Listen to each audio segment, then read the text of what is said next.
appreciate y'all. JMyraxAltruist.com once again back. Back, y'all. Hope all of y'all are doing well out there. Hope y'all had a great and blessed week so far.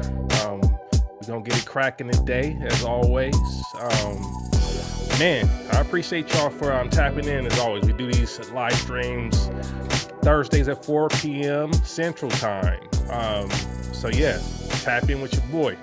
And I think we're gonna do something on Sunday as well. Looking to do some Sunday night fitness as well, like we used to do. So appreciate y'all for hanging out. This will be a pretty good stream. I don't think I'm gonna stream too long today. We'll see how I feel. I'm about 80% right now. Some of y'all may have saw last week I was a bit sick. I think I came down with some kind of flu or something. So whole house been down. The whole house been down. It's been tough for the past 6 days, 7 days. Appreciate all the prayers, all the support. Nonetheless, like I said, I'm feeling about 80% now. So yeah, man, back again though, man. Praise God. So appreciate y'all, man. Appreciate y'all for tapping in and hanging out for the next couple hours. Yeah, man, let me know where y'all at in the chat, man. I'm about to get started with the content in just a little bit. But yeah, let me know where y'all at in the chat, man. Where y'all watching from? Where y'all viewing from, man? Let's see. Born Shamir, I see you, a true sound creator, man. Peace. Appreciate you, fam. Gird Up International Ministries, another true sound creator. Yes, sir. Appreciate you for tapping in. Get it, Nard. One of my 4K members. Yes, sir, man. Appreciate you. Petro Media, what's good, fam? Appreciate you for tapping in. Mac Affrey, what's good, fam? Appreciate you for tapping in. DJ Cool Breeze, what's going on with you, man? I appreciate you. Another one of my members. I think you were, where you at now with it? I think you a 4K member now, if I'm not mistaken, sir. Appreciate you as always. Let's see here. Petro Media said, it's tired, summertime, kids kicking my butt, but the studio's back up, time to work. Yes, sir. Yes, sir. Mac Avery said, it should be a good topic. Yes, sir. Yes, sir. Just think, appreciate you, fam. Thank you. Thank you. DJ Loop Beats, another true sound creator, man. Appreciate you for hanging out for a little bit, checking in as always. Salute. Raymar TR Fresh Terrell, what's going on? St. Louis, that's what's up, man. Appreciate y'all, man. Hope all is well with y'all, man. I hope y'all having a good week so far, man. Yeah, 4th of July for me was it was a wrap. I'll say that, buddy. There was no barbecues, there was no fun in the sun, none of that. It was down for the count, man.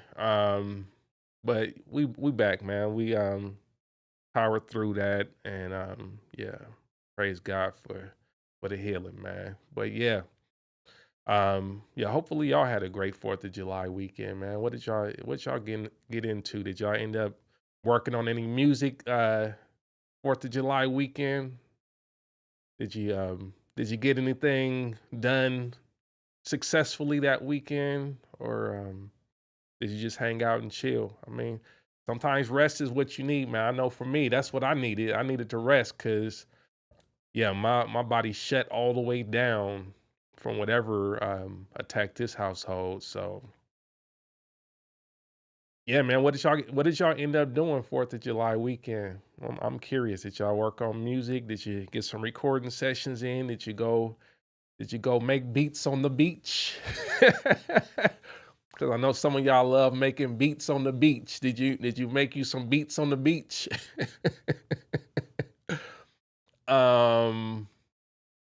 Yeah, I didn't.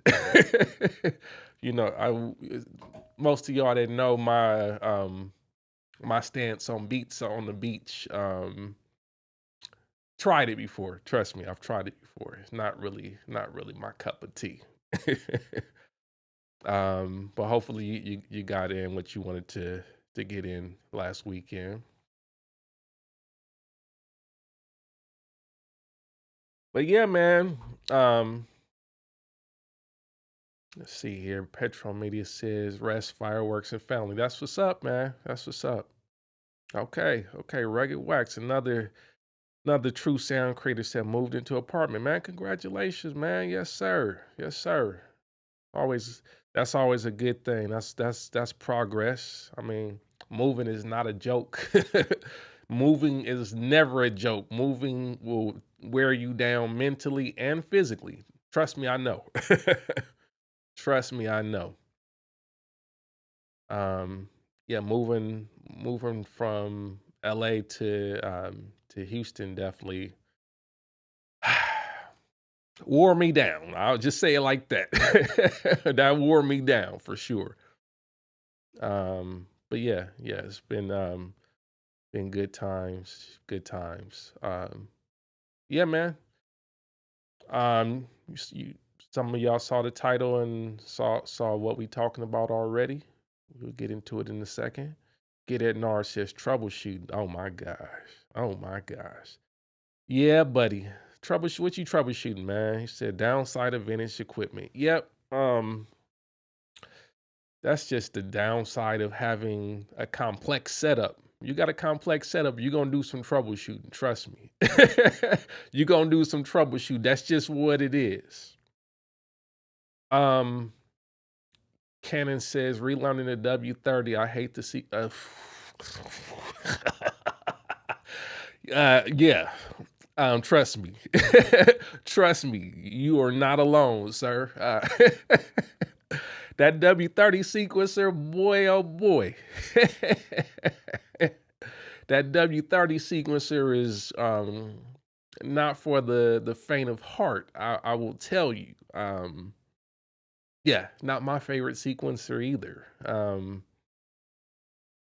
I think it's good to dig into different paradigms of sequencing and just music in general, just music creation in general. I'm a proponent of that. I think it's good to exercise that muscle to keep you on your toes, to help you to not be so in your comfort zone, because it just helps you to reevaluate how you move, and you may see different nuances in different gear that may help you to understand or even approach stuff that you're more comfortable with in new ways. I know that was a very important thing for me back when I switched from the MPC to machine back many years ago now. So that could be a very good thing. Um, it's one of the reasons I still recommend people. Yeah, even if you're like, I'm I'm good with what I got. It's like, okay, but still, you might want to check out FL Studio. Everybody talking about FL Studio 2025 right now. I see. It's worth checking out. It's worth checking out new sequencers and new paradigms. But yeah, that W30, that W30 is tough. It's tough, man. Shout out to everybody that learned how to sequence on the W30 as one of their first sequencers, because that's not an easy one. Petrometer says that move from SoCal to Houston was real rough. Yeah, yeah.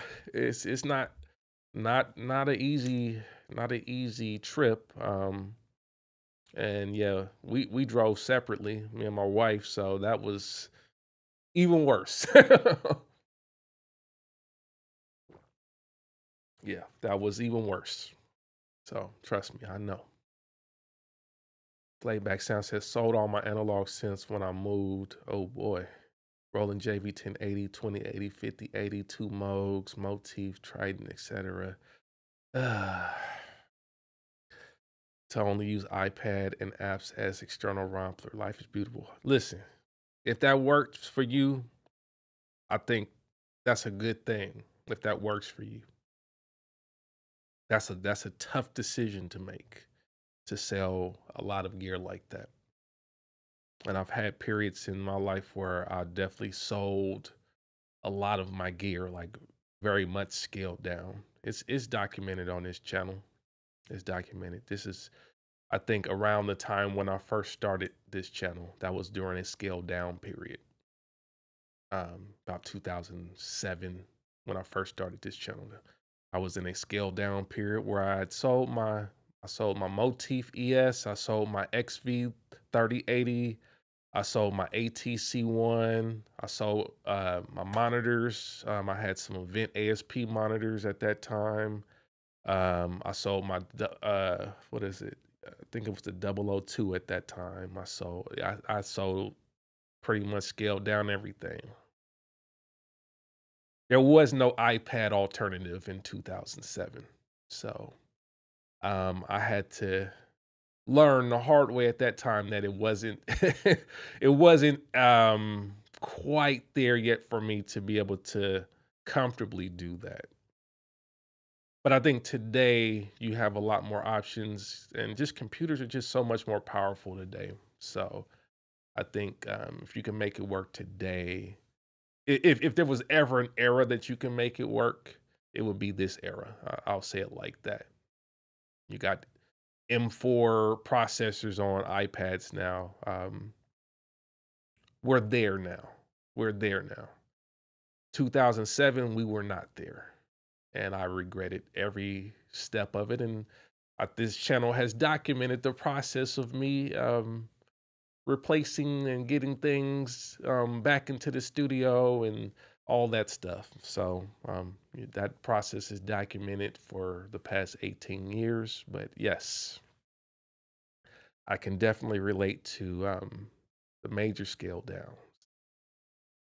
Get at Nard says, I brought an Alesis HR16B cheap, had to replace EEPROM chips.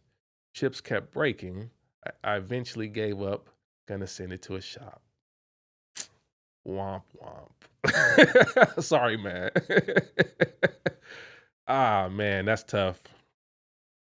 That's vintage life, man. You gotta be down for the struggle with some of the vintage gear.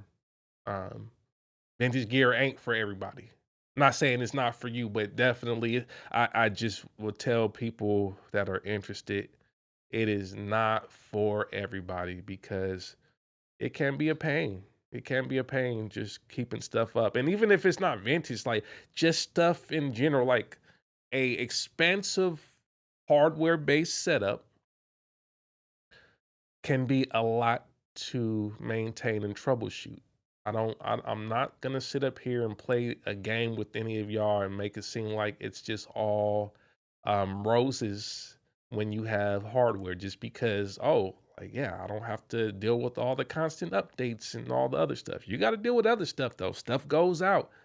And when stuff goes out or you don't hear sound on something, then you troubleshooting and you if you got a complex routing or complex setup where things are routed in a very complex network, then you're gonna be doing some manual troubleshooting. Okay, let me turn this off, turn this off, turn that off. Okay, now press a button on that one. Oh, do I hear anything? It's a lot. It's a lot. So you got to be ready to actually do the troubleshooting, or you got to have people that you can work with that can help you to troubleshoot. Um, I would say, that's one of my ministries. That's one of the things that I pride myself in loving to do is to set up gear and troubleshoot it. That is just something that I've done. It's part of my tech background. I've always, you know, I've always like putting stuff together like that. I was always a Legos and constructs person when I was a child, and I think just building stuff and arranging stuff and configuring stuff just comes natural to me. But that ain't for everybody. I'm gonna tell you that right now. Um, let's see here. What's going on, Roger James? Appreciate you for stopping by. He said I would love a storage full of everything. Hey, if money is no object, right? Why not? It's a deal for me. Trust me. Like I wouldn't. I can't. I can't stomach that right now.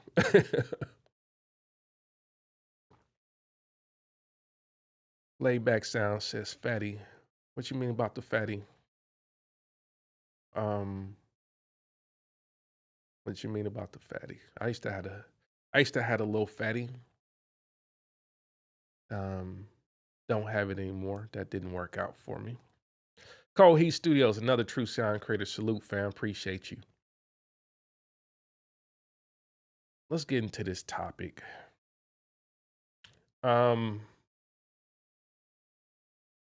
Selling stuff on this channel that's nothing new on this channel. I just want to preface that this ain't me kind of coming out the woodworks with, oh my gosh, you're gonna sell this or you're gonna sell that. Like, I think it's a natural part of the journey as a music producer, as a studio owner. You're gonna buy stuff, you're gonna try stuff, you're gonna play with it. You may fall in love with it, or you may fall out of love with it. It's very natural. So just a natural part of learning yourself and learning about your taste as a musician. And I think it's okay for you to come to a place where you say, okay, some of this stuff just don't work. Some of this stuff ain't the right gear for me. And it's important to really acknowledge when something ain't working. If something is not working for you, it's important to acknowledge it and be realistic about it, because sometimes we get stuff for different reasons. There's a ton of different reasons that you may buy something, but it's important to acknowledge if it's not working and be okay with admitting that and then moving on. Because sometimes you just keep holding on to stuff because maybe other people may have the same thing and they're getting results with it and they love it and all this kind of stuff. But one of the first things you gotta really look at when you're talking about evaluating gear in your studio and trying to figure out, is it time to sell your gear? First thing you need to really look at is, does the piece of gear align or appeal to your taste as a musician? It's a very personal thing. That's a very personal question. And that's why we start there, because the gear choices we make are very personal. What works for one person is not going to work for another person. And I think that's a very, very important thing to acknowledge. I know people get very tribal and territorial and very just people feel attacked when you start talking about certain gear and say, I don't really like it for me, right? It is okay for you not to like something that someone else loves. We're talking about gear, right? We're talking about gear because the reality is what I was raised on, the influences that I have musically, the styles of music that I desire to work on, the projects that I may be working on, all those things are going to impact my taste and also my needs at the moment. And some gear just may not be aligned with my personal taste. It might be aligned with your taste. We had a lot of people that got upset when I got the MPC XSE and I started messing with it and started to realize, oh, hold on, this ain't really what I expected for me as an MPC user.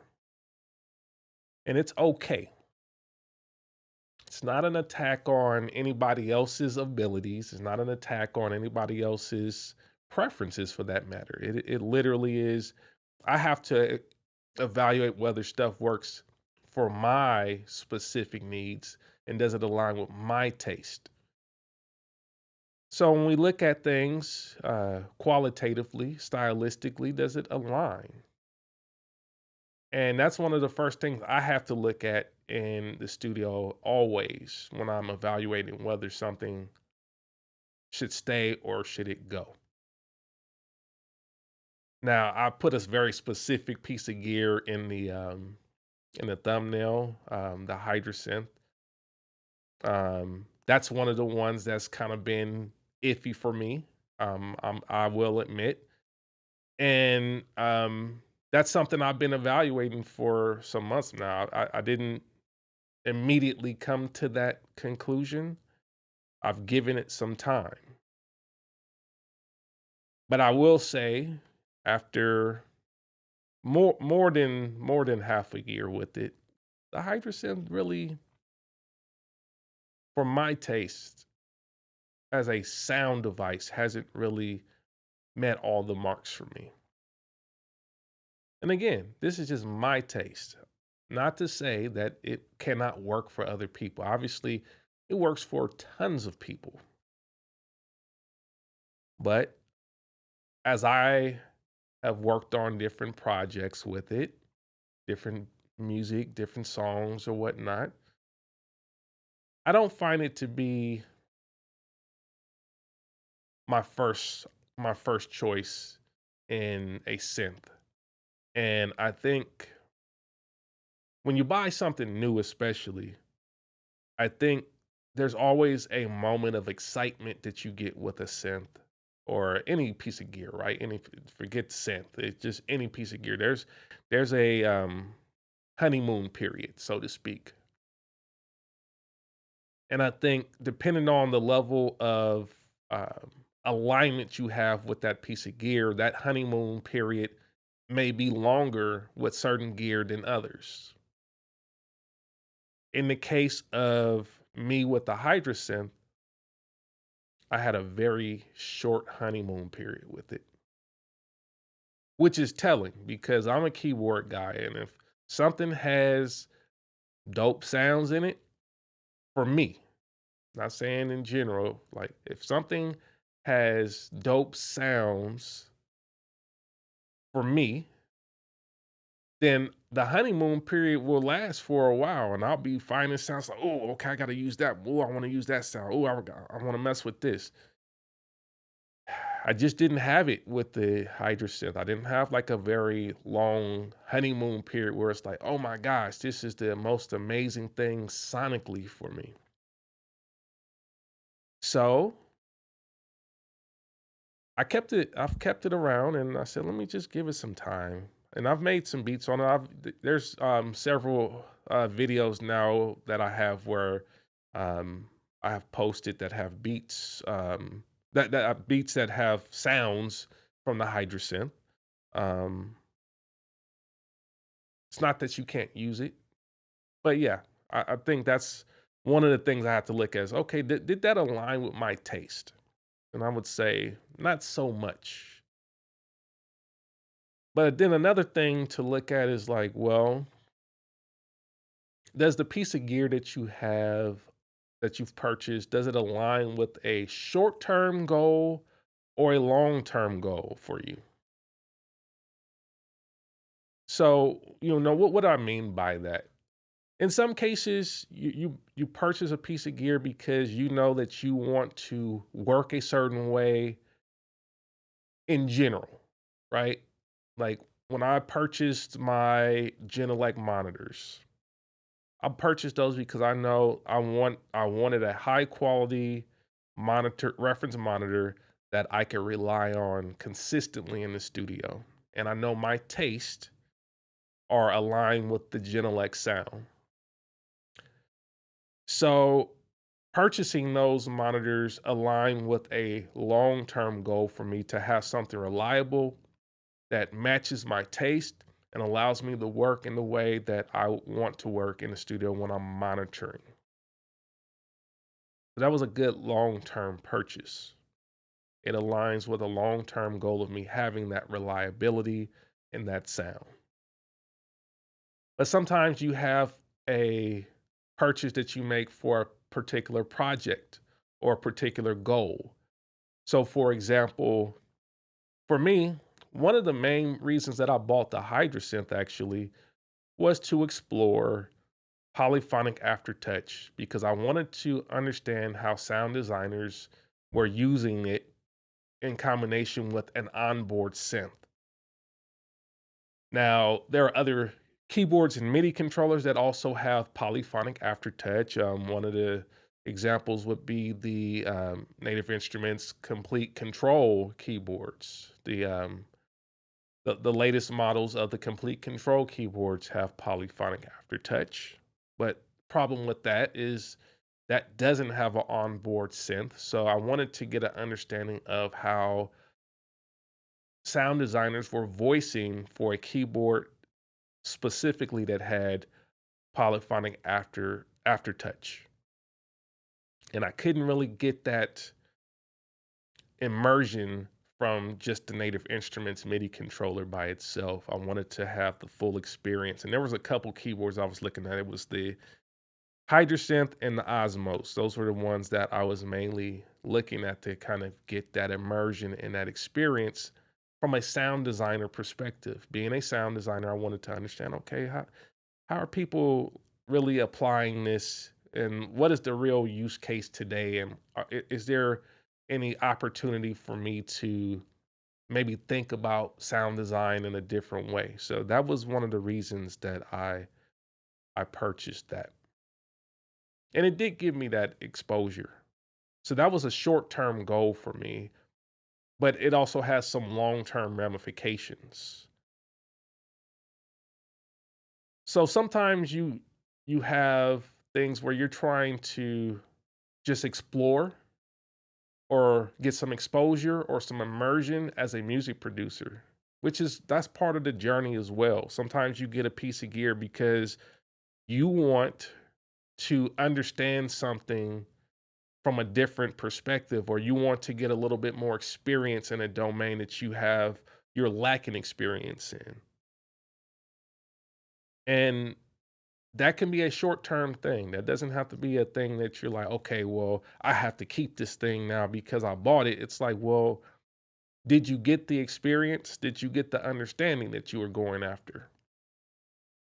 Because if you did, then mission accomplished.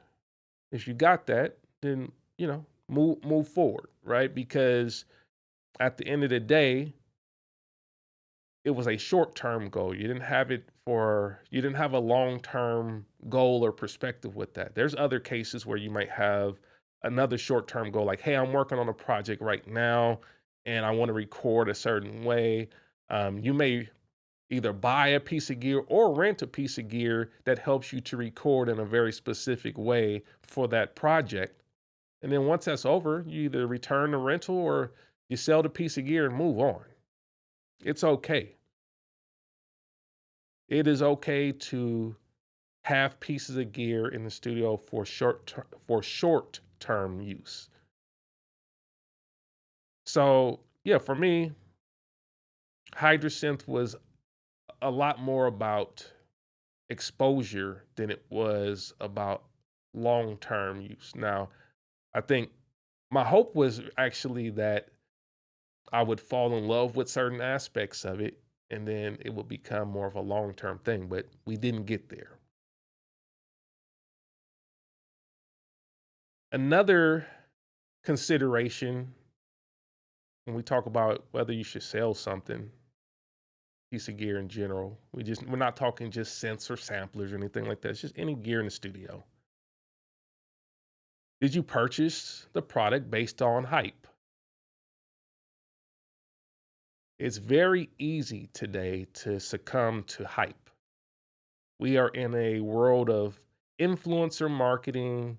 There's a constant barrage of social content. Everybody's selling something. Everybody's telling you to get this, check this out. You need to get this. You must get this. Go look at this.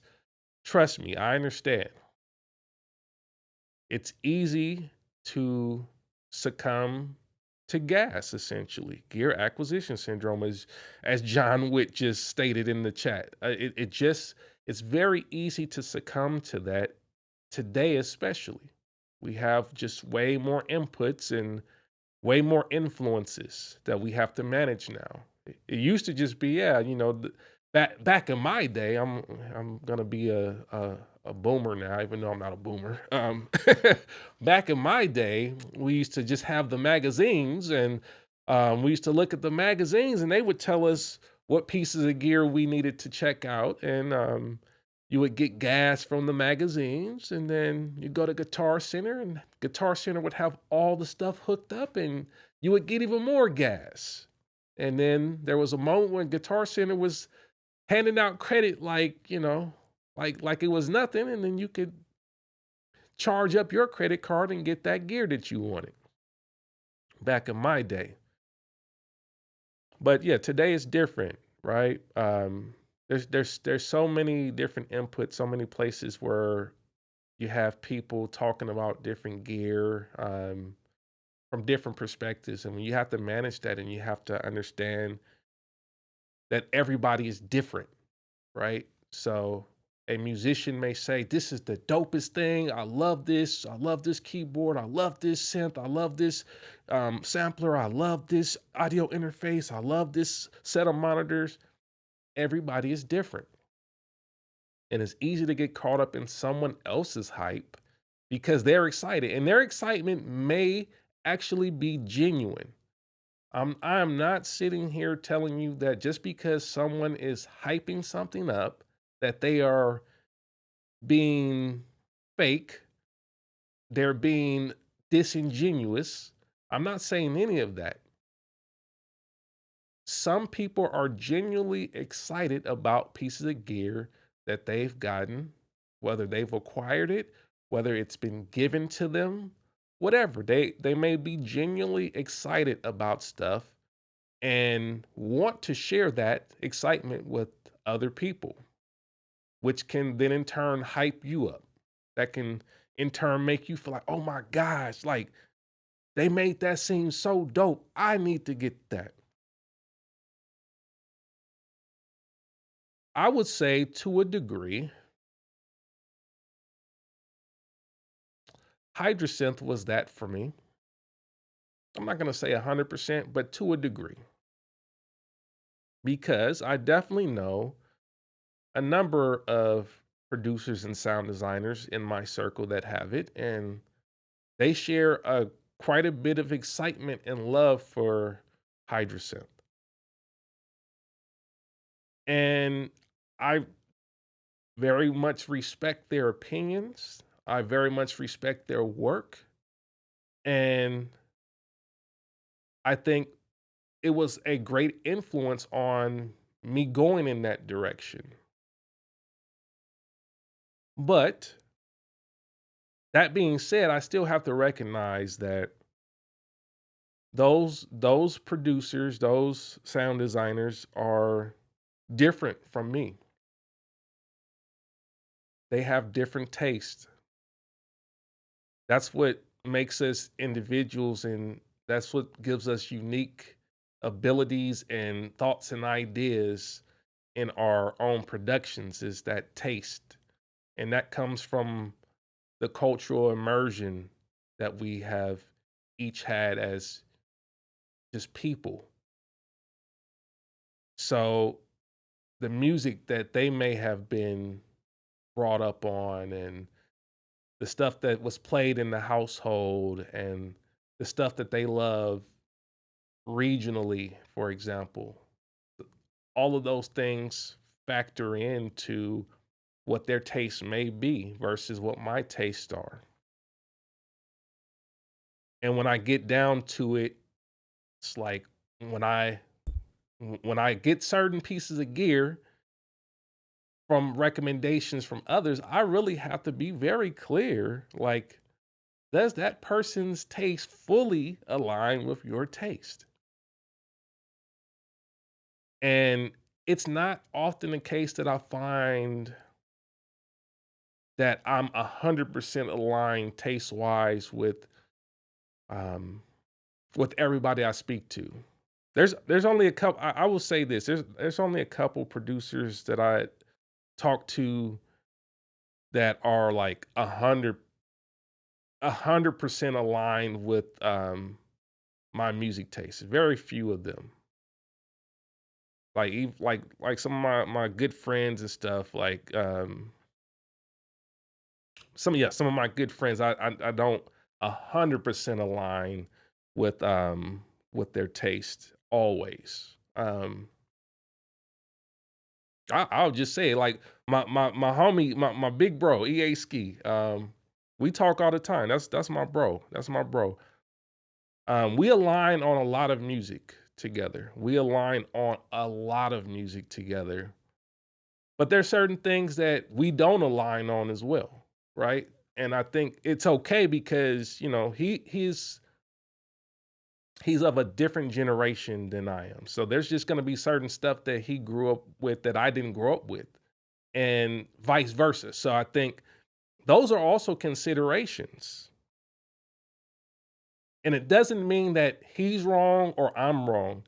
It is just that generational gap also creates some differences in taste. And I think that's important to recognize. So, like I said, they're like some of my best buddies, I don't necessarily 100% agree or align on musically at all points. And there's nothing wrong with that. Absolutely nothing wrong with that, because I think that's a beautiful thing when you can talk to a person that you respect, that you have camaraderie with, and you can talk to them about different things that you're listening to, or different things that you like versus what they like, because you do learn stuff. That's what helps you to get more exposure. I think you do have to have some differences there. Very important.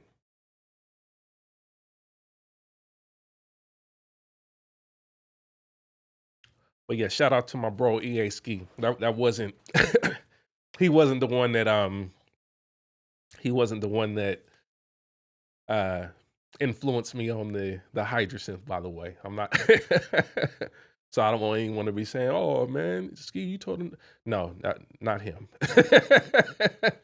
I think if you ask him about how he feels about that, he'll tell you what he feels about the Hydrasynth. But I just brought him up as an example because a lot of you guys probably know him as well. He definitely has a certain viewpoint on gear, and I respect his viewpoint, and we do share a lot of gear preferences that are similar, and we talk all the time about, like, oh man, you should check this out. You need to check this out. Oh, have you heard this? Like, all the time, all the time. So, but sometimes it's easy to like get into this hype thing because of someone else's excitement about things. And sometimes you have to just back up and let your personal preferences also be still heard and accepted in this particular conversation. I know for me, one of the things that I have to be very careful of personally is I am primarily a keyboard guy. I'm not primarily a sampler guy. And this conversation comes up a lot because the overlap is is very great. Like there's a lot of overlap in the conversation in this world of synthesis and sampling. But I have to remember I am not primarily a sample-based producer in the sense of the boom bap sampling approach. I'm not that. So then oftentimes I have to make sure I don't get caught up in the, oh, did you get that sampler? You need to get that sampler. You need to get that, because that may be a distraction for me. As much as I do enjoy samplers, I enjoy samplers, and I do enjoy sampling. It's just not it is not my primary modality of music creation. It's just not. So I'm not always gonna have to have a new sampler to get excited, and a new sampler is not always gonna be the right thing for me. So it's very important for me not to get caught up in that hype of like, oh, this sampler's dope. You need to get the ASR. You need to get you need to get that sampler. You need to get all of them are dope. And I fully acknowledge that all of that stuff is dope. But you have to understand yourself, and you have to understand whether or not someone else's excitement is based upon what they want to do versus what you want to do. So, very important to acknowledge whether or not you're purchasing something based upon hype versus actual goals and taste that you have.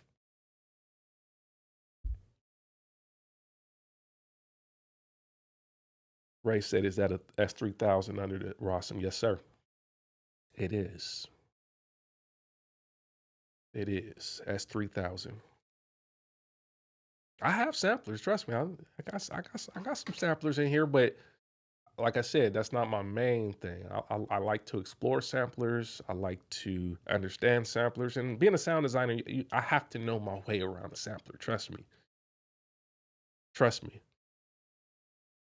But the way I use samplers is not going to be the same as someone that may want to make more of a sample chop based production. That's just not where I'm coming from with it.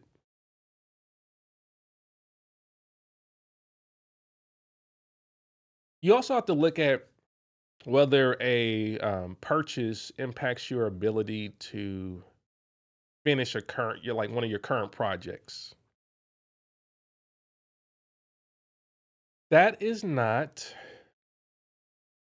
always straightforward,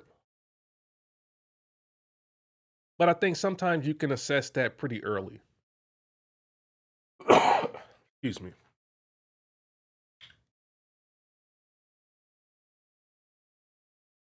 Like I said, I'm about 80% now, so excuse the coughing. Um, Sometimes you can know pretty quickly though if it's impacting your ability to finish a project. And in those cases, it's not really an issue of sale. Sometimes it's like if it's new, you just return it. You for example, you bought the wrong interface. Like you needed a Thunderbolt instead of a USB-C. You bought that. If you bought it brand new, just return it, right? But if you bought something used, right, and you're like, okay, man, I bought the wrong thing. I thought I did my homework, and then I got the wrong interface. I got the wrong spec.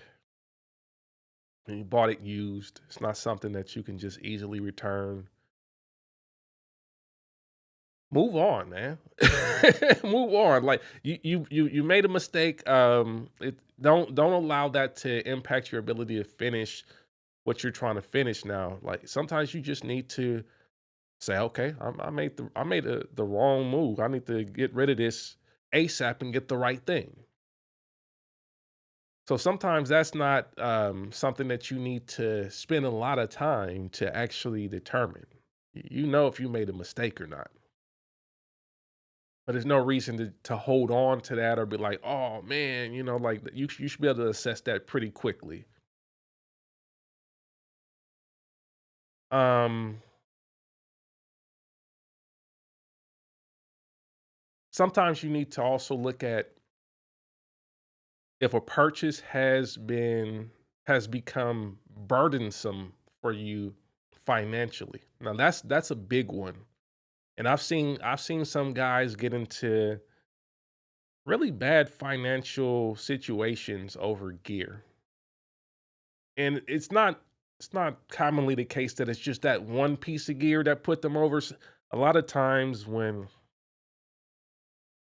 guys get into financial turmoil, it's a habit of repeatedly buying things that they may not need, they may not be prepared to actually use at the time, or they just don't have the right financial structure to be able to afford that gear at that time. So then what happens is sometimes the guilt of spending a lot of money on a product can make you be a bit more critical and scrutinize the product a bit more. And you're looking for ways to kind of get out of it somehow. You're like, it's not that good. It's not this, it's not that. Sometimes that can be a thing as well. And you have to be very careful with that. Because sometimes we're just looking for a way to just get out of the situation before we've had a chance to really explore the strengths and benefits of a product. But the reality is, you need to thoroughly assess your tolerance for an investment in gear before you spend money. Otherwise, it is very easy to get in over your head trying to keep up with the Joneses on gear. That's the reality of it. There is no reason for you to be spending money on gear that is taken away from other aspects of your life. Music production is not worth getting into a load of debt over, especially if you don't have a game plan on how you're going to pay for it, let alone make a return on investment. Because for a lot of folks out there, music production is just going to be all money out and no money in. That's the reality of it. If you don't have a plan, if you don't have a real plan, and even if you have a plan, it still may take you some time to actually start really making a return on your investment. So you have to be very strategic about what you're purchasing and make sure that you don't get in over your head by buying stuff that you are not prepared to really use at the time, or that you're not really prepared to actually be able to even pay off, because getting into debt is not the business over gear. I promise you it's not. If you're feeling burdened by the cost of some gear and you have now a mortgage plus worth of debt over some gear, and that's creating turmoil in your household, you may need to make a plan to part ways. Especially if you don't have a plan, you don't have any way to right size that purchase. It's not worth it. I promise you. Sometimes it's better for you to stick with things that you can work with and actually get results with without causing turmoil in the household. And my fellas out there that are married, that have kids, that have real responsibilities out there, you know what I'm talking about. You know what I'm talking about. Don't put yourself in that position. If you got some piece of gear that is creating some financial turmoil, then first of all, if you haven't thoroughly assessed whether that's a good purchase for you and you just bought on an impulse and you put that on credit, you're already out of pocket. Room at the Top Studio says, is that buying gear on credit? Why not buy gear? Why not buy gear with the money that you have? Yeah, I mean, I am talking about putting yourself in debt. So we talking about credit here. I'm not saying that using credit is a bad thing, but everybody, and I'm not a financial advisor, so I'm not going to get into how you need to spend your money ultimately. I'm not going to talk to you about how to use credit responsibly. Um, but I will tell you this. I tend to use credit as a cash replacement, meaning that if I use credit, I'm paying it off immediately. So the only real reason for me to use credit will be for some type of benefit like points or something like that. That's it. I don't keep credit balances and stuff like that personally. And I think if you can manage to do it like that, then yeah, sure. You can put on a credit card if you know you're gonna pay it off pretty quickly. But otherwise, yeah, I do not recommend you get into tons of debt over anything. I mean, listen, if you can't pay it off realistically, if you really can't pay it off within one credit cycle, 1 month basically, you probably ain't ready for that purchase. I'm gonna tell you that now.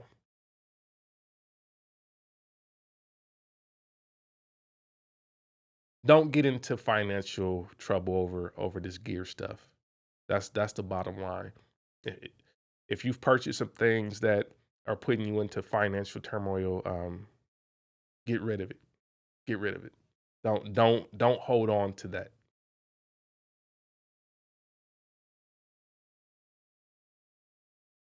Some other things to consider, has the purchase created a space or ergonomic issue in the studio? That's another one that will create some resentment and some irritation when you got a piece of gear that's just, first of all, it ain't working for you. You don't love it, and it's taking up a lot of space. That is a situation that can be extremely frustrating because it's taking up space. You're not really using it, and you're still trying to justify why it's actually in the studio now.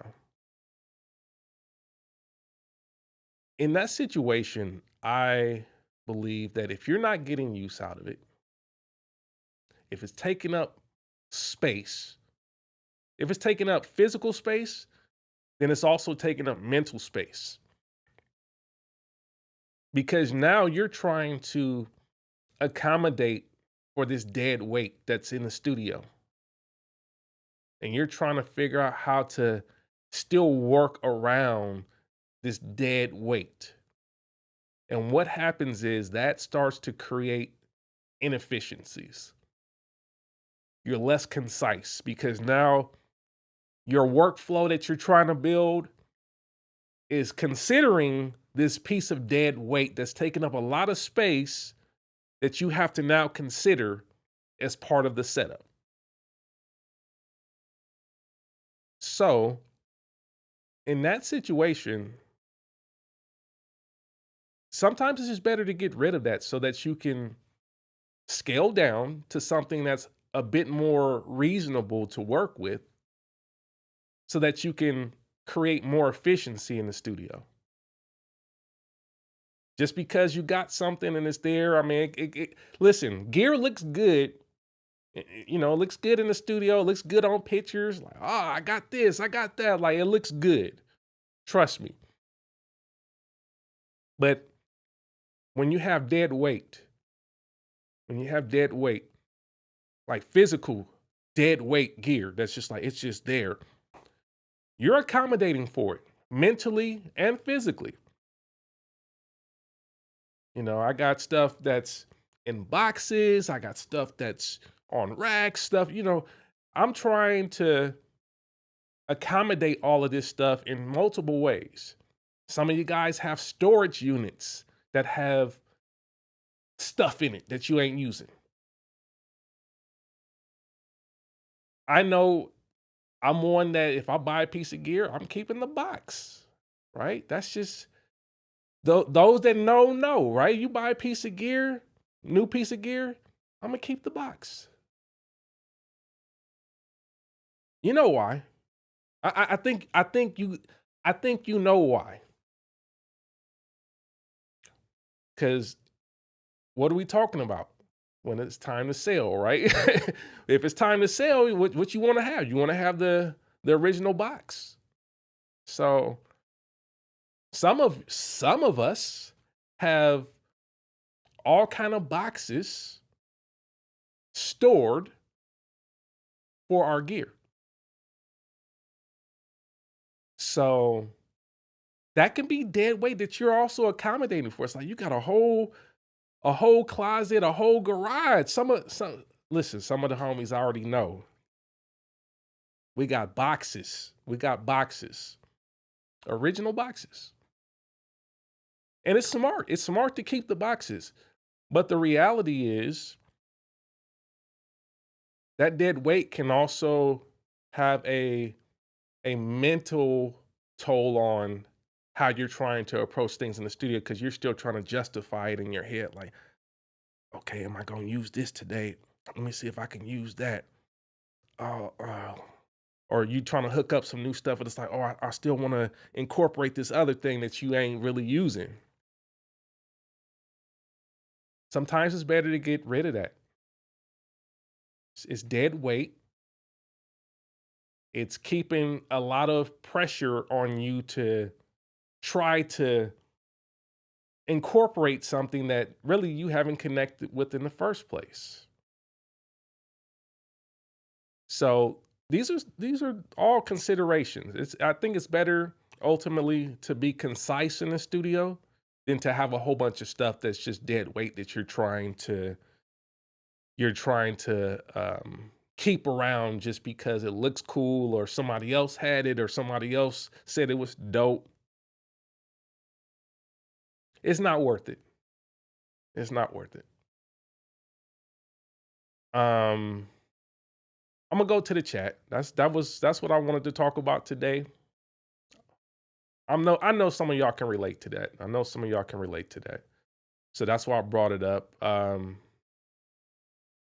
Hopefully that kind of gave some of y'all a little bit of a, not a light tap. And for some of y'all might be a little bit of a gut punch. But I think the reality is it's easy to get caught up. Easy to get caught up buying a whole bunch of stuff and then, trying to hold on to stuff that ain't even working. It's very important to evaluate what's working for you so that you can get to a workflow and be concise.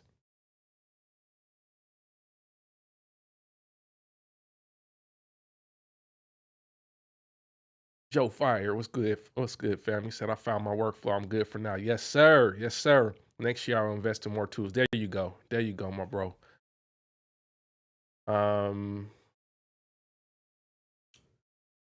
Let's see here. Room at the Top Steel says 9 times out of 10, I only get what I have researched and want. As long as it works, I'm keeping it. That's what's up. Petrometer says, I like to say you have to purge with a plan. Yep.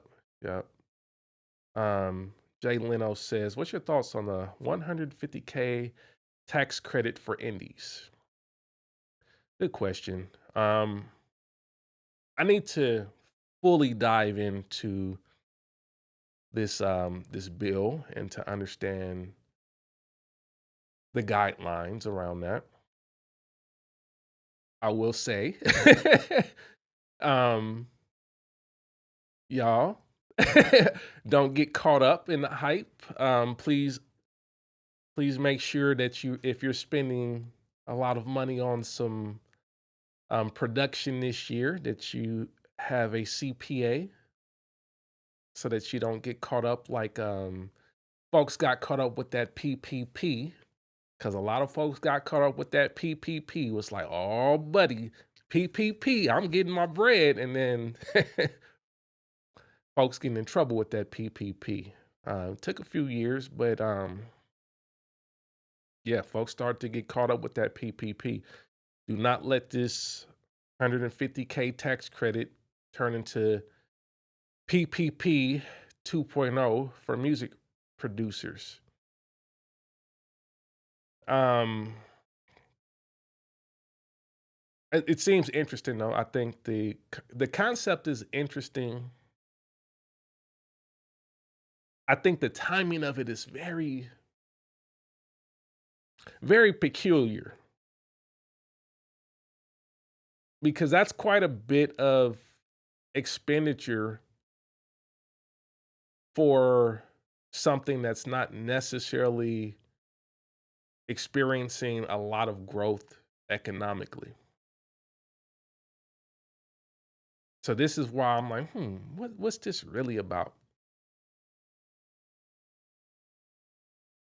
I mean, if music was experiencing massive growth as far as the revenue and whatnot, economically, if it seemed more viable, like, hey, if I spend up to 150K on music, what's the return on investment? What kind of multiple can I get from 150K in music?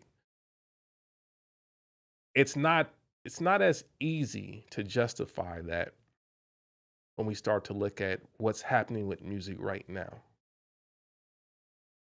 So it's very I'm very curious about what the rationale is and what the real reason is around that. Um, I do sense that there is some um culture warfare happening right now. Um, I'm a I'm gonna wear my Civilization 6 hat right now, and yeah, we're gonna that's Civilization 6. I'm gonna put my Civilization 6 hat on now, and think about it as a person that's trying to conquer civilizations.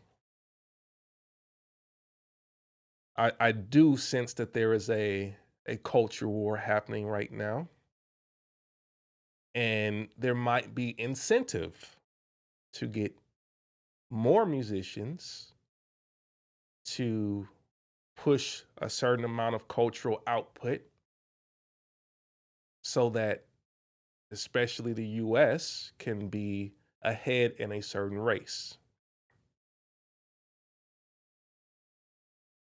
Think about it,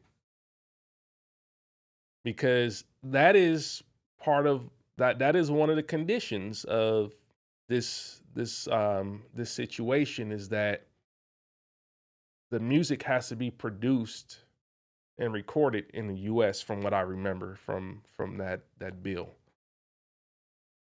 which tells me that there was a very specific need in the US to have this cultural output.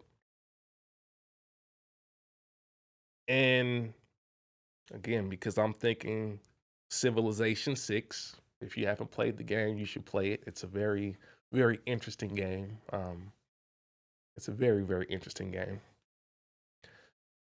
But because I'm thinking from that perspective, it's like, okay, well, we need the cultural output, but we also need that cultural output because right now, one of the big pushes is we're trying to get ahead on the technological side. So there's with Civilization 6, you're always trying to balance economics, military, culture, and technology as far and resources. But I can see where the cultural output right now will also drive the technological output. Because what are we in right now? We're in this AI warfare domain right now. This is one of the main um I would say it's kind of a cold war in a sense, right? It's a cold war. So if we start to drive the people that are heavily entrenched in culture to feed the system, there might be a benefit for the powers that be to continue to enrich and strengthen their models and their systems so that they can win the tech war, or the tech code war, and the culture war at the same time. For some of y'all, that might be too tinfoil hattish, and I understand. Like I said, I think in terms of Civilization 6 a lot of times, so that has definitely impacted the way I look at a lot of things, because I understand how those things tend to work together. But yeah, if I had to guess, I would think that that's part of it. I would think that that's a big part of it, because otherwise, I don't see really any incentive to spend that kind of money into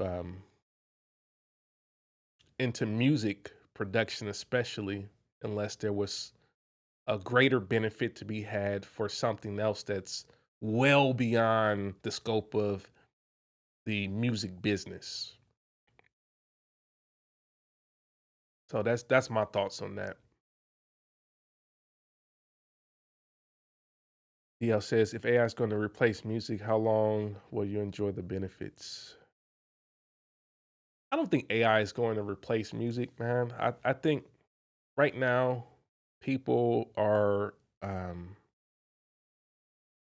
every time we get like a new technology, people start to get really money hungry, and it's like a gold rush, so to speak.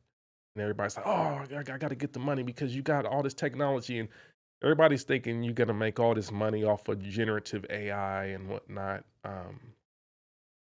Those of us that are in the YouTube space right now understand that even YouTube, Google, and whatnot has already started to lock down a bit on the generative AI thing, and they got some new policies coming middle of this month, actually, that really going to limit what kind of money can be made off of AI generated videos and whatnot. So it's not a gravy train as everybody thinks, but every time something new comes out, people are like, "Oh, I gotta rush! I gotta hurry up and become a prompt engineer, and I gotta start selling prompts, and I gotta do this, and I'm gonna make all this faceless content." And it's like, no, no, no, don't be silly. Don't be silly. It's not gonna work out like that. So, yeah, YouTube is already pumping the brakes. It's real. So don't think it's just gonna be a gravy train and generative AI is just gonna take over music creation as a whole. But I do think it's gonna impact other things. I do think it's gonna impact the types of opportunities that are available. And that's why I made I made a video about really your AI music survival guide. If you haven't watched that, watch it. Watch it. It's a good one. But yeah, I don't think that it's going to just have this massive replacement thing. I don't think it's going to be like that. I think it's going to be a little bit more complex. Let's see here. Robbie Dangsford said, "How many $50 beats do I need to sell while I compete against AI to financially support buying new gear?" Man, I mean, it depends on what level of gear. What level of gear. If you only buying Scarlets and SP404s, not too many. um, I know you're just being facetious here.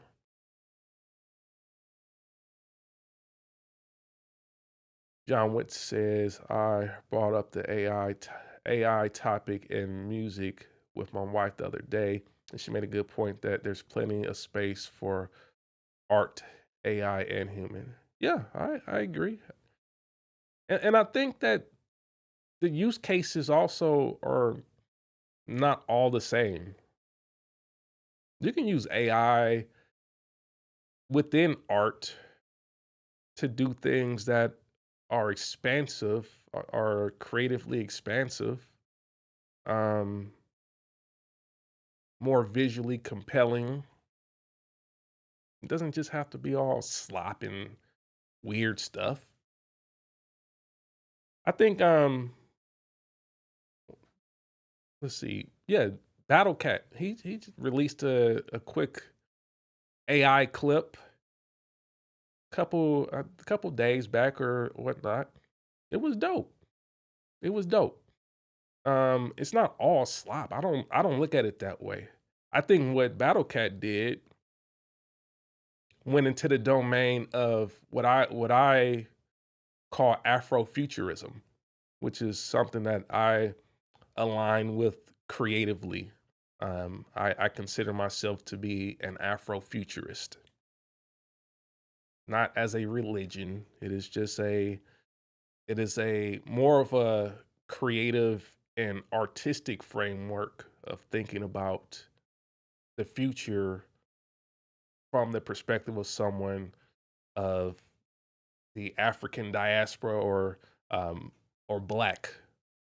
That's what I consider as Afrofuturism. Is just looking at creativity and extrapolating that into the future.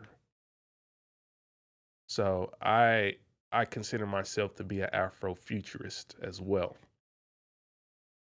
And I think what DJ Battlecat did was something that was very much Afrofuturism.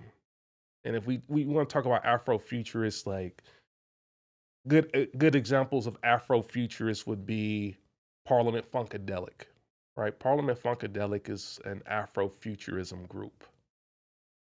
Uh, Sun Ra, I would say, is the the musical father of Afrofuturism. So these creatively expansive ideas that envision what the future could look like for black people and really think about it on a few different dimensions. I think that's important. Earth, Wind, and Fire, Born Shamir say, yeah, exactly, exactly. These are Afrofuturist artists.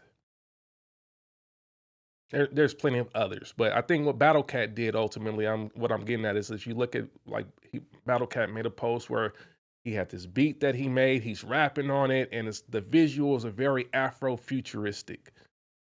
Super dope, super dope, and I think that's a good example. Like that's like to me, that's a good example of using AI.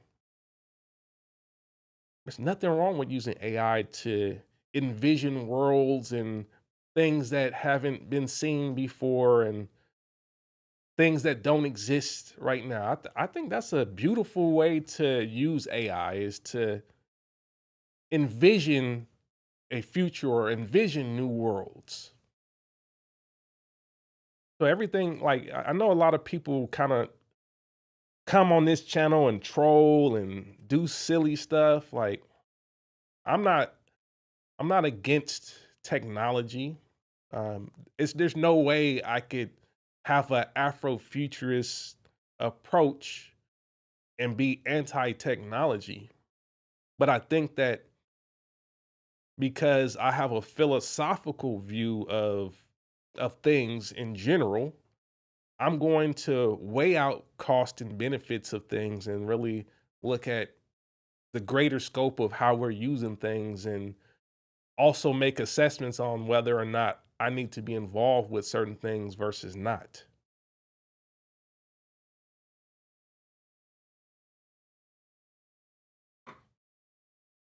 It's called having some accountability ultimately.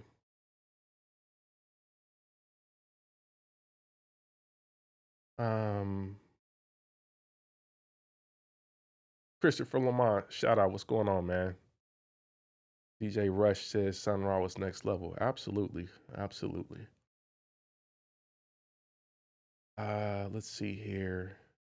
DL said, did you ever review the rolling interfaces? No, haven't used that. Haven't used the rolling interfaces.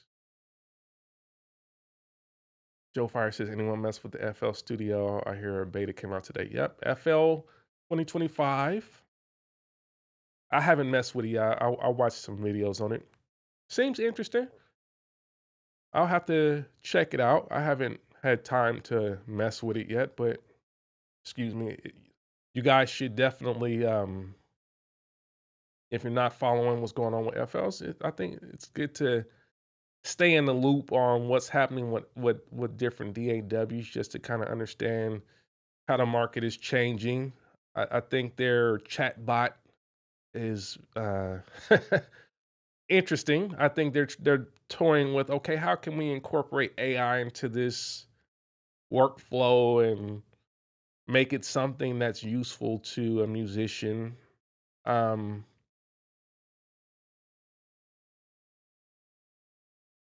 I don't know that their concept is like fully the best concept yet, but I think it's an interesting approach. Some of the stuff that they were asking was like, oh yeah, how can I reverse a sound? And you ask the chatbot that, like, okay. Or can you help me to finish this lyric here? Yeah, I guess if that's what you want to use it for. My thing is, you know, what I didn't see it do, which could be more interesting. They talked about the Python scripting, right? But what if you said, "Hey, can you write me a Python script that does X, Y, Z?" And then you get that back, and then you put that into into the software again. Since it accepts Python script, right? It's like, well, why don't you ask the chatbot to create a Python script that does something that is useful, that adds functionality to the system? Maybe we're not there. I don't know. That's just how I think about it. I'm not asking it to help me to finish some lyrics. Like, I mean, if I'm writing, I'm writing, you know. I'd rather ask a human to help me to finish some lyrics that is actually going through some things, that has an experience and understands some things about the world, or is learning some things about the world from a human perspective. I don't need the chatbot to help me to finish that. But asking a chatbot to help me to create some code to expand some functionality on the software, I mean, that seems reasonable to me.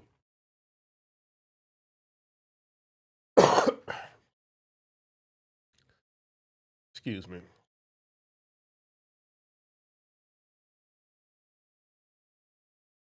So yeah, I think there's some interesting things in FL. I just think sometimes the sometimes I just feel like the way that certain things are marketed can be a little bit narrow, and I just wish that people wouldn't be so quick to get a message out there without thinking about what really can be helpful and overall useful. Because I don't think that we need AI to help us to make better songs. I just don't.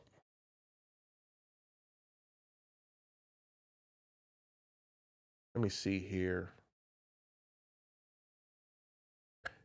DL, how long until full AI blockbuster movies are made without actors and actresses? I think that's just gonna be more of a taste thing at a certain point. I'm sure there's gonna be some people that have a taste for real actors and actresses and want that as part of the vibe of their presentation, and that's what they're gonna go for. It's unfortunate that we got to say it like that, but I think it will be a taste thing. I think some people will have a taste for, no, I like that person's style. I need that style. You know, I like the way that Denzel Washington says, "Get your hands off of me," and you know, you want that sometimes. Um, it'll be a taste thing more so, a creative thing, and like, do I need that particular person's flavor as part of the presentation? And I think the AI won't be enough to impart that flavor. You might be able to visually kind of get them across the screen, but it's that's a certain flavor that comes with just being a human that right now AI is very over the top, and I don't know why all the AI influencers that appear black seem to be angry all the time, but they seem to be very angry, so they must have been trained on some very angry content, wherever that came from. I have my guesses where they may have gotten some of those angry vocals from. There used to be a app that used to be popular in the early 2020s, Clubhouse, that had a lot of arguing and angry people. So I'm sure you could get a lot of voice data from that app if you wanted to, amongst other places. Let me see here. Just going back, seeing what else y'all said. Morby says, "Don't be scared of using credit. Just try your best to avoid interest, make extra payments, and make sure make sure you get what you get. You actually use." Gotcha. Get at Nar says, "100%. I'm a hustler, so everything for sale at all times. Keep the boxes." Yes, sir. DJ Luke B says, "Yes, I bought the MPC X and I've only used it twice. I think it might be dead weight." Man. Now, DJ Luke Beast, the question is, why did you get the MPC-X? Very curious. If you feel like sharing, I'm just curious. Um, I know I bought it because I wanted to understand it, and like I said, I also wanted to get some redundancy in the studio for the 4000. But then I learned that I didn't really need it for the redundancy part, just based upon the things I was trying to create redundancy with. This, it was like, well, you could pretty much get that redundancy with the MPC one if you just add a couple of other things. You don't need that device to have the redundancy. You just need a better audio interface and a MIDI interface, and you got the redundancy now. So there's that. So I didn't need the redundancy with the X. But I'm curious to know why you got the X. If you've only used it a couple times, that's concerning. Joe Fire says, was it the SC or the regular X? Yeah, I'd love to know. Just curious. If you feel like sharing, if you don't feel like sharing, that's all good. I just think that people buy things for different reasons, and the X is one of those very hyped products. And like I said, it's a personal thing. For some people, the X is going to be an amazing product that's going to fill a lot of needs in the studio. It does a lot of things, does an awful lot of things. So I know a lot of people try to like troll, like this, like all the little trolling stuff with the MPs and all that stuff. I know when I mention MPCs, people start to get really like protective and stuff, but it's like, let's fight. And it's like, dude, I don't need to fight with you about a MPCX SE or whatever. If you love that joint, man, bang out, man. Bang out. I think if you got it and you love it, what I say about it shouldn't affect you at all. It really shouldn't. But it's a very hyped machine. A lot of people have it. It's a very sexy machine that a lot of people want to have in their studio. But it may not be the right thing for everybody. And that's just the reality of it. And that's just with any piece of gear. It just may not be the right thing for specific people. So I'm very curious, DJ Loop Beats, since you mentioned it, since you offered that part, um, if you feel like sharing. Joe Fire says, I got the regular X for cheap loaded. Love it. Dope, dope. Troy Harmon says, what do you do with gear that you own? What do you do with gear that you own, have no further need for, but market value is nearly nil? That's an amazing question. I appreciate that question. That's a tough one right there. That is a tough one. Trust me. I've gone through that. I've gone through that. I think so. I held on to the Force too long. When I was thinking about selling it, I could have got a lot more for it, and then I just held on to it, and then market just tanked on the Force. Joe Fire said, "Give it to your nephew." That's one thing for sure. I definitely agree with that. I definitely agree with that. If there is someone in the family that can benefit from it, sometimes it's better to pass it on.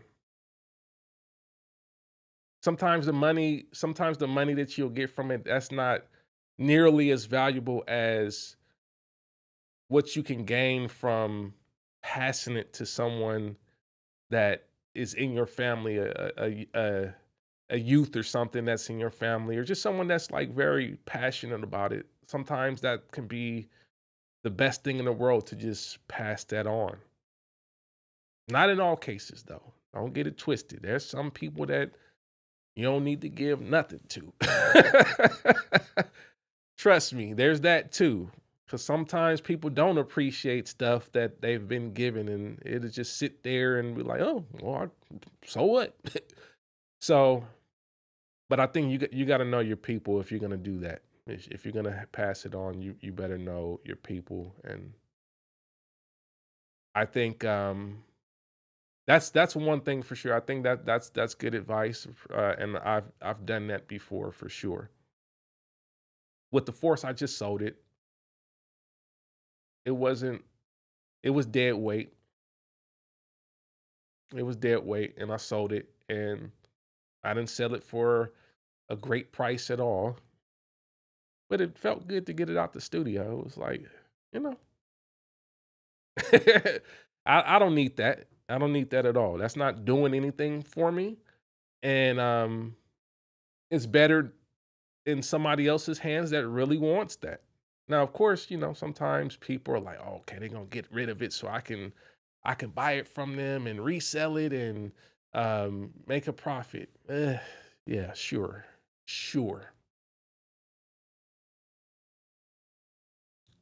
But a lot of that resale stuff is starting to dry up too. A lot of that stuff is people got really greedy during uh the 2000 early 2020s, especially, and a little bit before that, people started getting real greedy and started to hoard. I would say before, for the pandemic, people started to hoard all the MPC 3000s and the SP 1200s and all that stuff, and people thought they was gonna hit the lottery with all that stuff, and hopefully they got hopefully they got just deep pockets and they can keep all that stuff in storage, because that ain't it. All that 8,000, 12,000, $15,000 SP 1200s. Come on, please. Please. It ain't worth all that. It's not. Um, let's see here.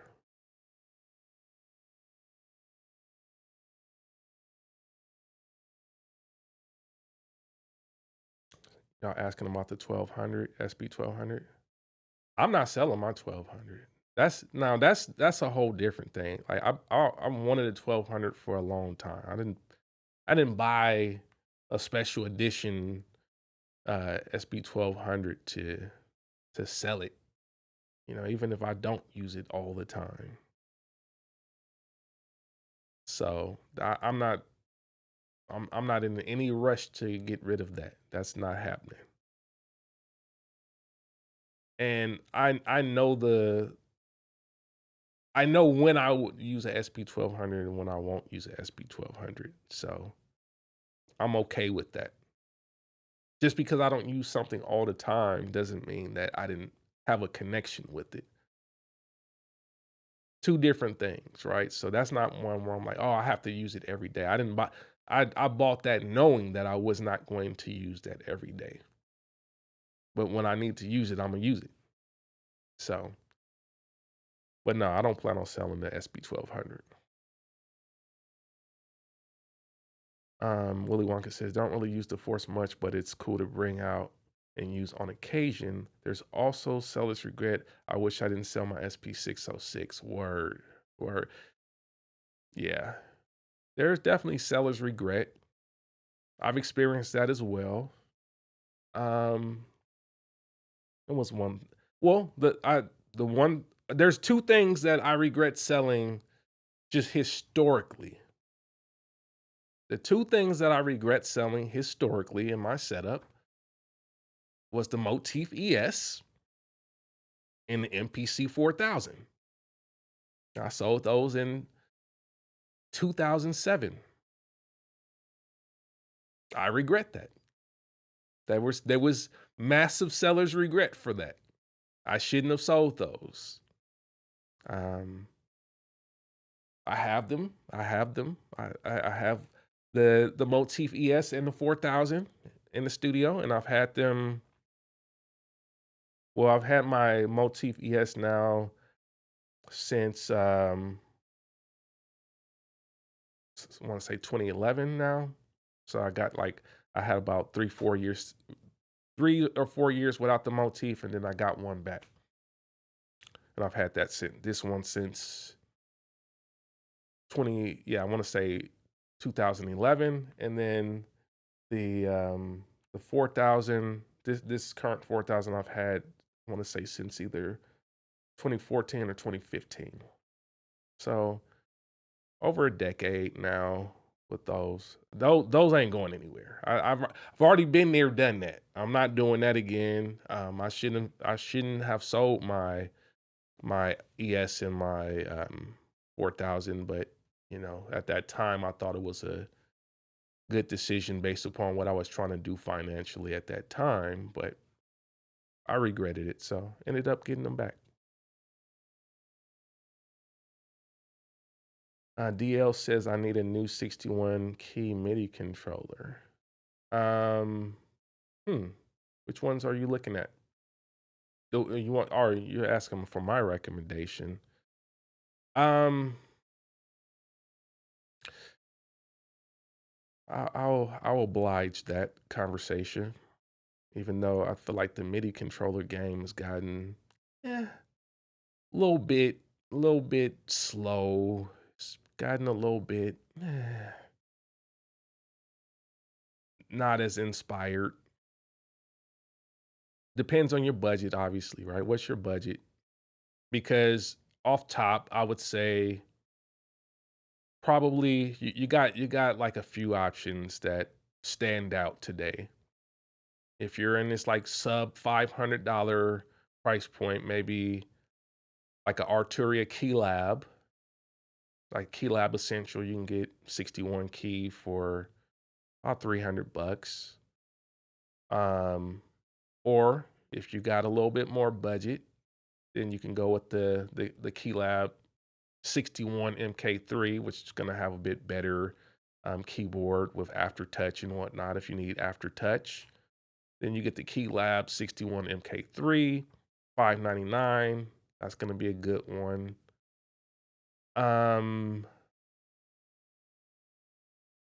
Novation, I tend to like Novation keyboards. They have a pretty decent key bed. So let's see here. we're talking Novation. What's the current one that I would say?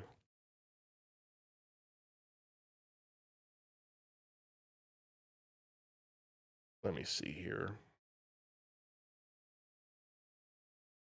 Yeah, launch key still. If you're sub $400, you can get a launch key 61.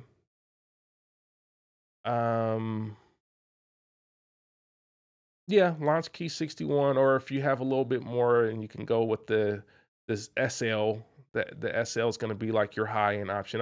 I had one of the OG remote SLs. That was one of my keyboards for a long time. So I mess with those. But if you want like this whole like integration thing where you see the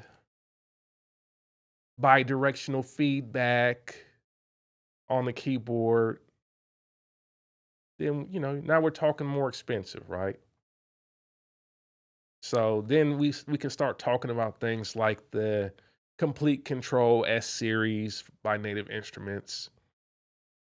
I'm no longer affiliated with Native Instruments. I don't benefit from that as a recommendation at this point, but I think that that's something that I appreciated about the S series is that I always wanted the bi-directional feedback on a MIDI controller. That's why I always wanted the old Novation SL remote SL61 users when they had the auto map and all that stuff. So I think it's a great thing to have that, but those are expensive. So if you want 61 keys now with a Native Instruments complete control, it's gonna cost you.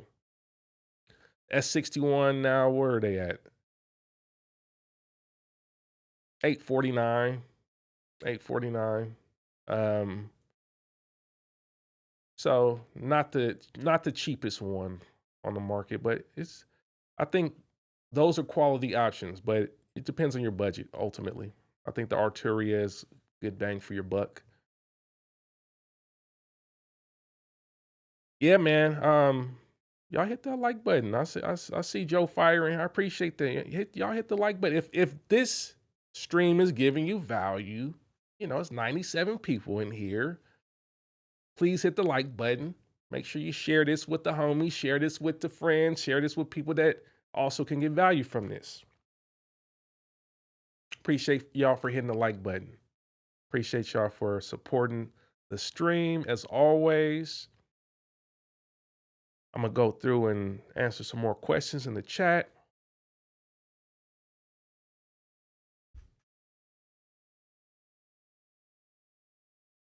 Somebody said, what is bidirectional feedback? That's a good question. Basically, when you're using a software synthesizer on your computer and you pull it up as a instrument in your DAW, but then you see the parameters from that software on the actual hardware. And then you have knobs and buttons that are on this controller, on this keyboard controller that you can press that allow you to send information to the software to change how the software sounds or responds. That is what I would consider bidirectional feedback. So I think that sort of thing can be a lot of value and can help you to have a better workflow in the studio when you have a synthesizer or have a MIDI controller that does that. Cold Heat Studios, man, I appreciate the super chat, man. Thank you so much, man. So that's the bidirectional feedback I'm talking about.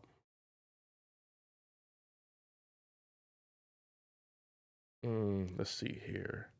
Jay Leno says, I regretted selling my MPC 2000 XL. Yep. I hear that. G-Ball, a true sound creator, appreciate you. He says, do you feel the same way about the Motif? If you lose it, would you replace it? Well, I don't plan on losing it. Number one. Um, but would I replace it? Yeah, I would replace it. Probably not with I wouldn't go out my way to buy another Motif ES, if that's what you're asking. I wouldn't be like, "Okay, I gotta buy another Motif ES specifically," but I would replace it. With what? I don't know. I don't know at this point. I don't think the montage is the right thing as a replacement. Joe Fire, man, appreciate the super chat, man. Thank you so much, fam. Salute. I don't think the montage would be the right replacement for me. Sonically, sure, it would be a replacement. But I think realistically, I probably wouldn't get as much use out of a montage today. Just because I think so much of the sound is built on the legacy sound still. Every time I've played it at Guitar Center, it's just like, oh yeah. It still sounds like a motif to me. And I promise you, I wore the motif out like thousands of beats. Thousands of beats. I promise you, I wore it out. So it's very difficult for me to be like, yeah, I wanna make a beat using that sound still. It may come back later or not. Every once in a while, I'll still use it and I'll give myself a creative challenge to do so. But the reality is, I don't I don't pull for that as the first thing sonically. So montage wouldn't really be a good replacement. I think probably today, if I was going to replace it, it would be with something like a Kronos or something like that. If I'm being honest.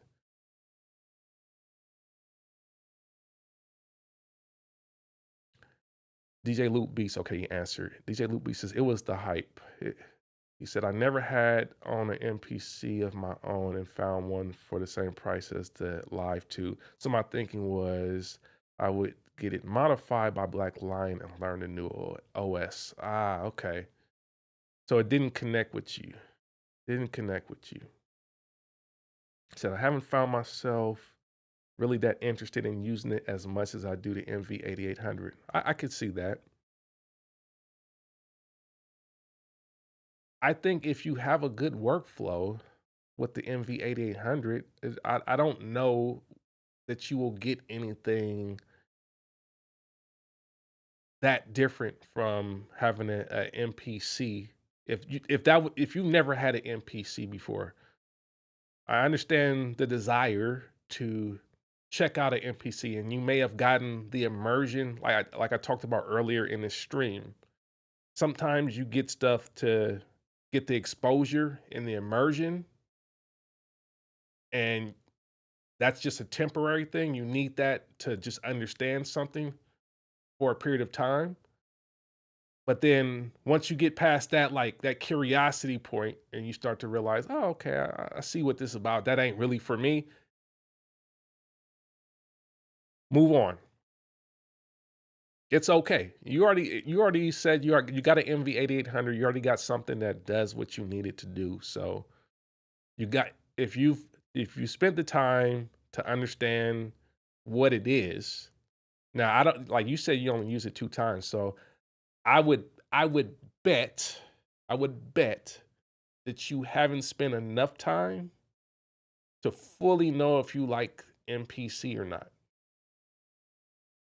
I would bet. And what I would challenge you to do is to spend 30 days immersing yourself into MPC and just work with just the MPC for the next 30 days. Like force the issue for the next 30 days so that you can understand how it really works and start to develop a real perspective on it. Because I think in your case, it's something that you haven't spent enough time with. If you never had an MPC before, you haven't spent enough time to really know.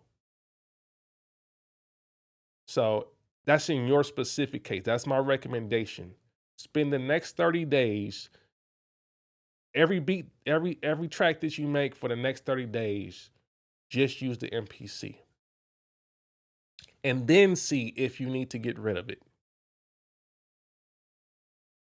That would be my recommendation. In my case, I've been an MPC user for over 20 years.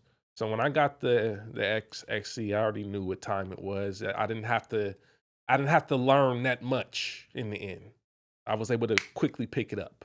So it wasn't about I didn't know how to use it. DJ Loop Beats, appreciate the super chat, fam. He says, now I have picked up an ASR X Pro, so don't think I'll be getting what? Getting toned to MPCX anytime. Okay. I don't understand completely what you're saying there. So don't think I'll be getting on to MPCX anytime soon on. Not sure what you mean there. But if you got an ASR X Pro, yeah, I can see that also being quite a distraction. You have an ASR X Pro plus an MV8800. See, this the paradigm of like I got too much gear, right? Like sometimes when you get too much gear at the same time, it's a wrap. It just doesn't matter. Like if you get a lot of gear at once, it's almost impossible to like really get a connection with one piece of gear. And that's what I definitely try to stress with true sound creators and anyone that's ever done like a consultation with me. I'm always like, hey, don't get too much gear at once, please. Room at the Top Studios, appreciate the super chat, fam. He says, I just got the Korg Triton, love it so far. That's what's up. That's what's up. That's dope. But yeah, I always try to recommend folks when I do consultations, don't get a ton of gear at once. I try to get people aligned with what they actually like absolutely need to get the job done. But then after that, it's just like slow down. Like, no, you don't need to get more of this. No, don't just keep buying stuff. No, wait. Because it's like you can't learn the gear that way. Excuse me.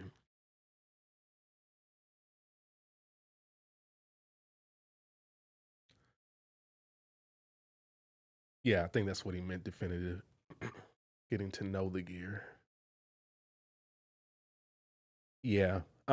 You can't get to know the gear if you get a lot of gear at once. It's very difficult.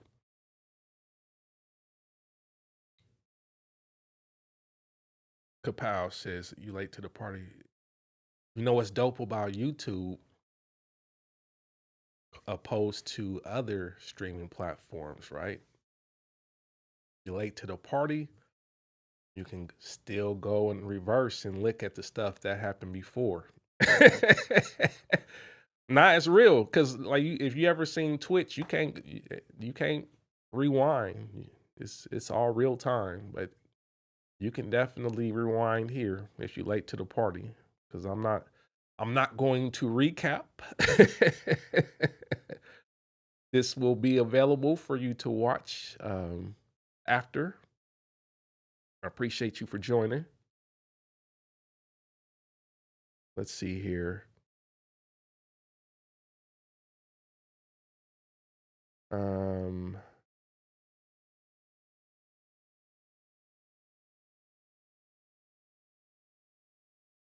just going through the chat here. Okay, yeah, no problem, DL. Glad that helped. Let's see here.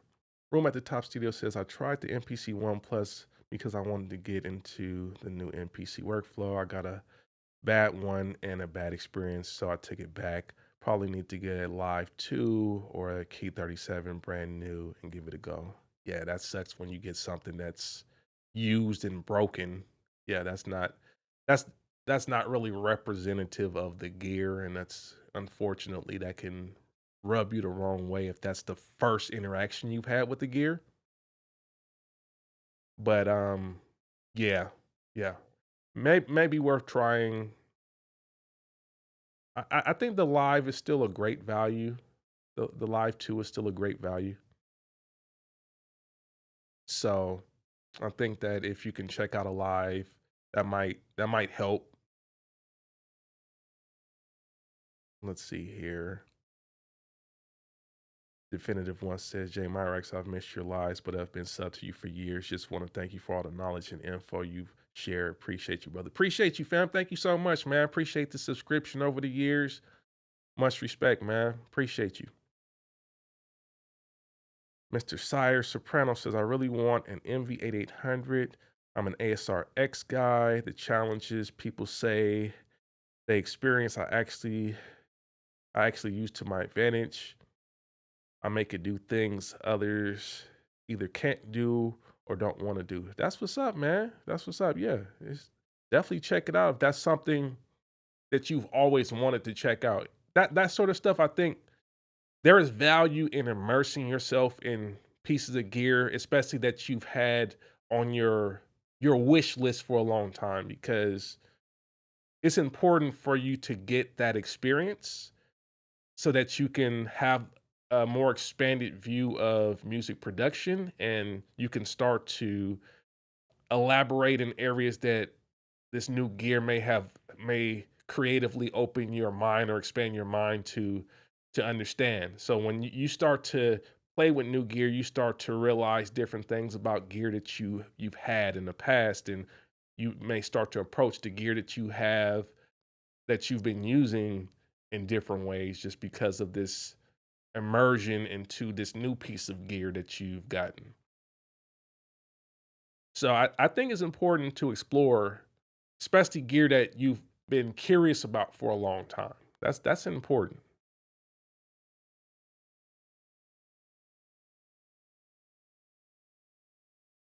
Let's see here.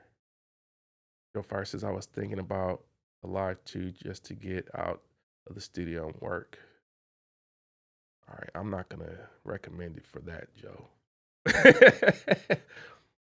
Beats on the beach. I'm not recommending it for that, sir. If y'all want to do beats on the beach, we're gonna have to have a special intervention in the True Sound Creators members only streams, and we're gonna talk about beats on the beach. um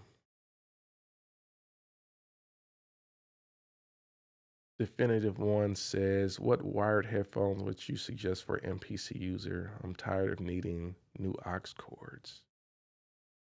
For MPC user. And headphones are so personal. Just with any speakers, right? Anything that you're listening to, it's so personal. I don't think that there's like one definitive headphone for an MPC user. I think to frame it that way might be not the right way ultimately to frame it. Are you working in the studio? Are you working outside? Uh, I think for an MPC user, just thinking about it logically, right? Typically, MPC guys are going to be either working with a external audio device to sample stuff into the MPC. That could be, you know, record player, that can be other keyboards, that can be some other audio playing device, audio playback device, CD player, whatever, right? Sampling into it. Typically, I don't see a lot of MPC users recording stuff into their MPC from a microphone. But you should. I've talked about this before. You should. You absolutely should. But I don't typically see that. So if you just keep that in mind, like typically you probably won't be using a microphone. So then, headphone wise, you have a little bit of flexibility because you can stand to use open back or closed back, right? If you're using microphones, then I'm just gonna say, okay, you need closed back because you don't need the bleed from the headphones when you're sampling and recording stuff with your MPC. So a good closed back speaker or closed back headphone could be good. You see I'm using the Bear Dynamics here, the DT 770s. A lot of people use them. They're okay. They're not like the greatest headphone ever, but closed back, they're okay. I also use what is these? The Audio Technica ATH M20Xs. Uh, this is not a very expensive headphone, by the way. I like the way that these sound and they translate pretty well for me. So I used to use the Sony MDRs for a long time. I I kind of like these better than the Sony MDRs, but I'm not a headphone snob. I'm really not. I have uh I have some open back headphones as well. It's the Shure, what is the Shure SRH? Yes, the Shure SRH 840s. Wait, no, it's not the 840. It's the, I'm saying it wrong. Which one is it? It is the, no, it's the 1840, not the 840. Sorry. Shure SRH 1840s. I have those as well. Those are okay. Those are okay. Like I said, I think if you like if you like a bit more better representation of stereo imaging, you're gonna go open back. But that's only if you're recording things that are isolated where you're not using a microphone or something like that. If you're using microphones, I'm gonna recommend that you get closed back headphones. But I don't think it has much to do with you using the MPC. The MPC part is kind of irrelevant. Um, let's see here.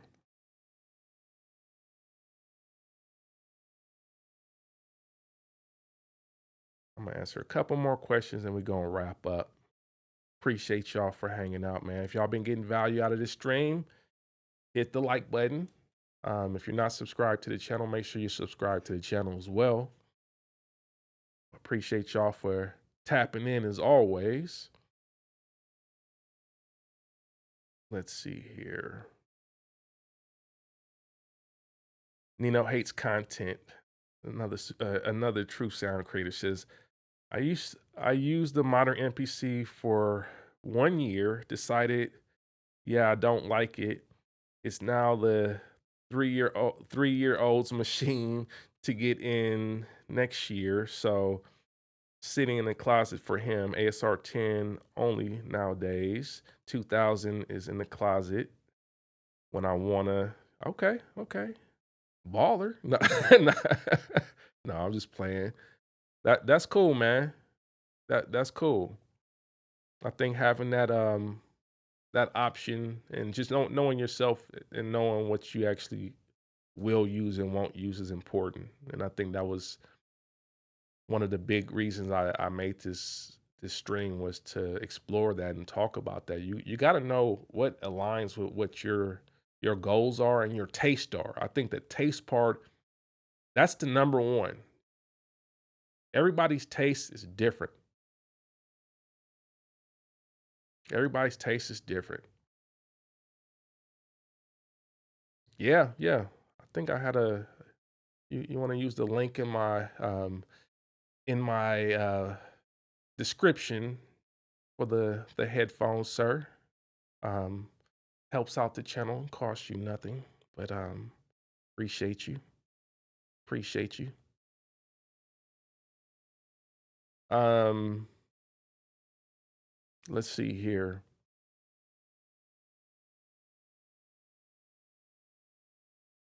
going through the chat.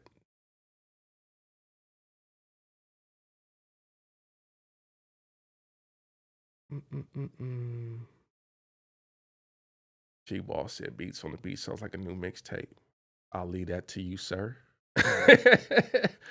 That will not be the name of any of my mixtapes.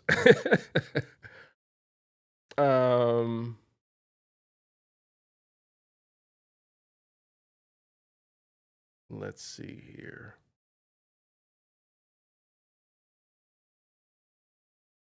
DJ Loopy says, I have used them throughout the years, worked on the MPC 60, 62, and okay, so it's not your first go around with the MP. Yeah.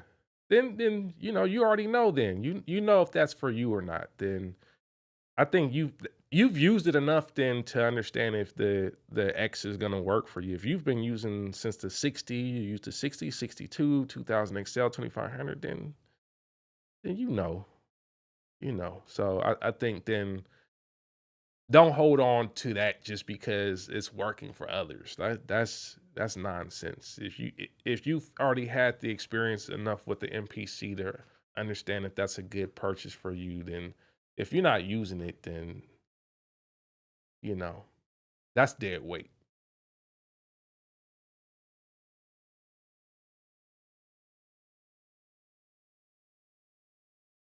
Definitive one says, I saw your name on the machine load up screen as one of the sound engineers. I thought it was pretty dope. Appreciate that. Yes, sir. Yes, sir. It's the real deal, man.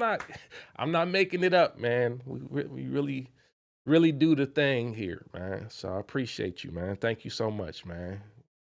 Appreciate y'all. I don't want this stream to get too long.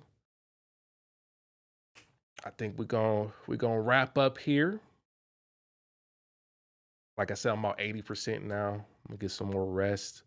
But I think we're gonna come back on Sunday night. Sunday night. So I'm thinking Sunday night at 9 Central Time. Be a nice little tap in. So let's reconvene on Sunday night. I'm praying that I'm 100% by then. But love the chats as always, y'all. These are dope. I appreciate the support as always. If y'all got value from this, make sure you hit the like button, please. No, we're not doing spicy Sundays, sir. That's they stuff. I'm not doing spicy Sundays. Remember, I had Sunday night before. If we want to be technical, I was on Sunday night before spicy Sundays, but that's a whole different ball game.